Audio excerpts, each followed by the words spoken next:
kulanti wanaagsan mar kale waa Axmed Faarax Xuseen Axmed Dirir iyo casharkii saddexaad ee kamida taxanaha course-kan kaga hadlayno barashada maxaliyada computer network marka casharkan biinila waxaan kaga hadli doonaa waxaan nodhaa tables of the network and tables of the network marka waa ama just qeybaha uu kala baxo maxaa la yiraahdaa exactly a network. So maxaa la yiraahdaa tables of the network.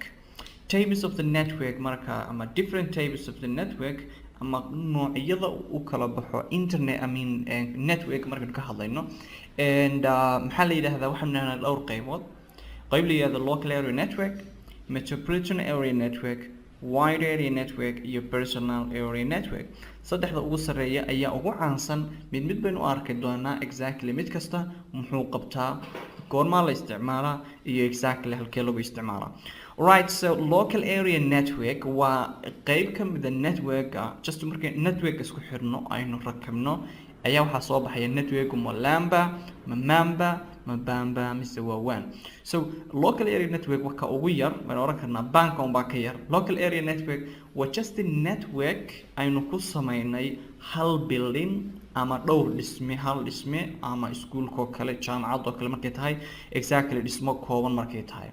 And marka LAN network that's used for communicate among devices. Marka building kaas marka ama home ko oo kale waxa yaala device fara badan sida computeradii iyo maxaan ku deviceski switcheski iyo routerski wixii kale ee maxaan ku la isticmaalay maxaan u isticmaalna marka LAN marka enables the sharing of resources such as files, hardware devices that may be needed by multiple users.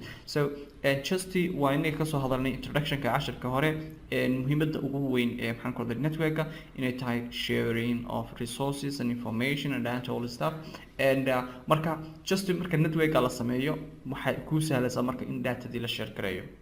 marka size-keedu waa limit markaad fiiriso and normally waa few hundred meters la and adiga maxaan ku raday and 100 meter 200 meter laakiin mile maxaan ku raday waa inaysan ka badan almost waa waxa wixii 1 mile ka yar ayaynu waxaan oranaynaa exactly and LAN-ka aynu ku sameyn karno. marka LAN-kaas marka dhowr dhismo isku tegay bay noqon karaan ama hal dhismo weyn oo ballaaran ma noqon karaa. dhismahaas LAN-ka inta ama xaafad isku xiran oo inta ka kooban network aynu ku sameyno ayaa waxa la yiraahdaa exactly LAN waa local not just international ama wide waa local and area network and is fast with the speed from 10 megabytes per second to 10 gigabytes per second. So speed ka waxa weeyaan waa inta cable-ka ama xawaaraha uu jarayo ama daatada la gudbinayo ama la dirayo per seconds. marka daatada waxa lagu isticmaalaa exactly per seconds, kilobyte per second, you know, and megabyte per second, gigabyte per second. So speed ka network taariikhdiisa markaad fiiriso marka dambe uu ka soo badaniyay oo waxaan ku leeyahay maxaa la isticmaalay hadda gigabytes, you know, gigabyte per second, 100 gigabyte per second la isticmaalo. Requires a little wiring, typically a single cable in connecting each device.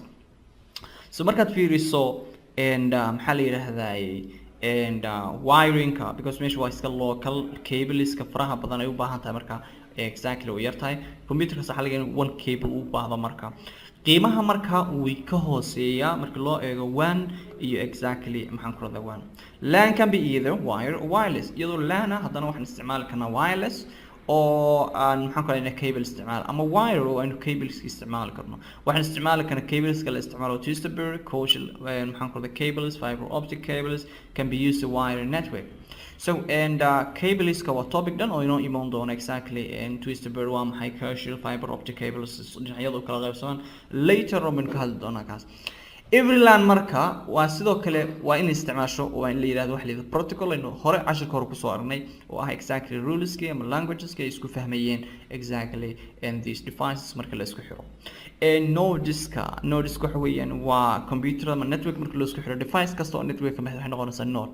So nodekaas marka LAN-ka waxa isku xiran markay isku xirto waxay noqotaa waxa la yidhahdaa topology. Topology-gana isna exactly waxa la yidhahdaa bus topology, ring topology, star topology, hybrid topology, maxaan ku rahdaa all these things waxa weeyaan waynu ka hadli doonaa, isna waa cashir noo soo socda oo later aynu ka hadli doono. So sawirka haddaad fiiriso waa computer isku xiran oo just locally maxaan ku rahdaa iskugu xiran.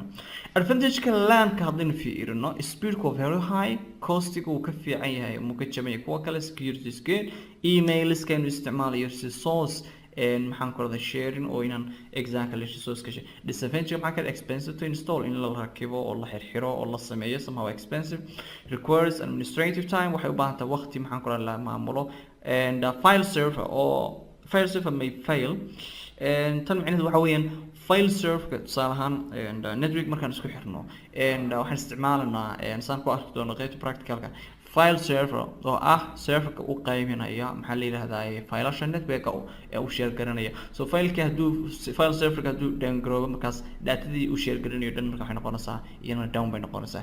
Cables-kuna way go'i karaan ama maxaan ku rahdaa way cilad garoobi karaan, dad cables-ka haduu xumaadana iyana exactly waa disadvantage kale uu leeyahay LAN. So that's a LAN. aan fiirino marka MAN, Metropolitan Area Network. So Metropolitan Area Network simply wuu ka weyn yahay maxaa la isagu waa network qarinaya ama ku fiirsan ama isticmaal laga isticmaalayo ilaa magaalada oo dhan ama gobolka oo dhan ama maxaan ku rahdaa regional maxaan ku rahdaa exactly geographical area.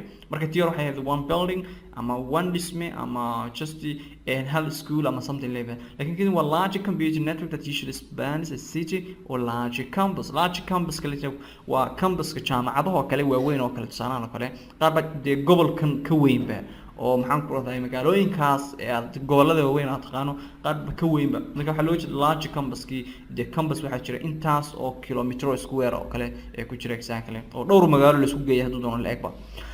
And MAN marka is optimized for a large geographical area than LAN. Iyadu waxay gaari kartaa ama ay ka shaqeynaysaa large geographical area distance weyn marka loo eego LAN-ka, ranging from several blocks of building to entire city. Waxay ka bilaabi kartaa dhowr dhismo isku tegay ilaa magaalada oo dhan. Marka magaalada ku xiranta marka magaalo weyn iyo magaalo yar marka exactly waa adiga waa dhismo ama maxaa la yiraahdaa magaalo maxaan ku rahdaa ama geographical area ballaaran weeyaan ilaa maxaan ku rahdaa 50 kilometer oo kala meelahaas oo kale.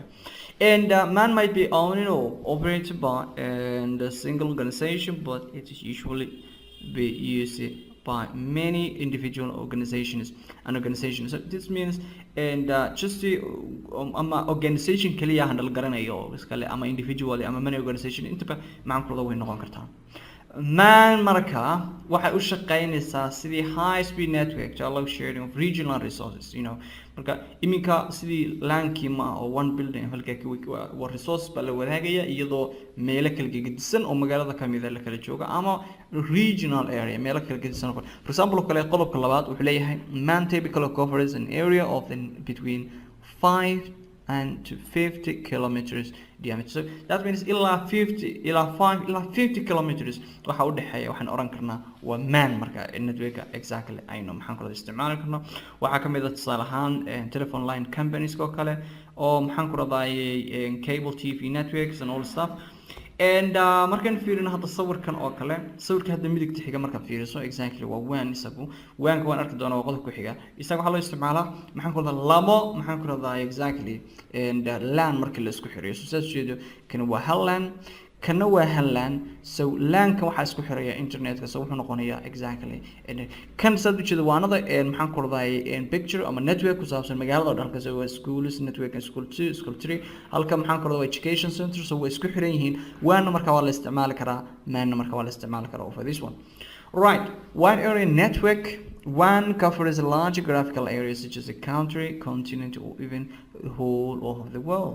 So just the isaga way ka duwan tahay labadii hore oo kale waa exactly markaan isku xirano magaalo to magaalo ama magaalo ilaa magaalo kale ama wadan ilaa wadan kale ama qaarad ilaa qaarad kale ama dunida oo dhan markaan isku xirano ama network dunida oo kale sida internet oo kale waxaan oranaysaa waa WAN marka WAN-kaas marka exactly waxa la isticmaalaya routers oo maxaan ku radaa signalka tuuraya oo iyo maxaan ku radaa satellite-kii all these things.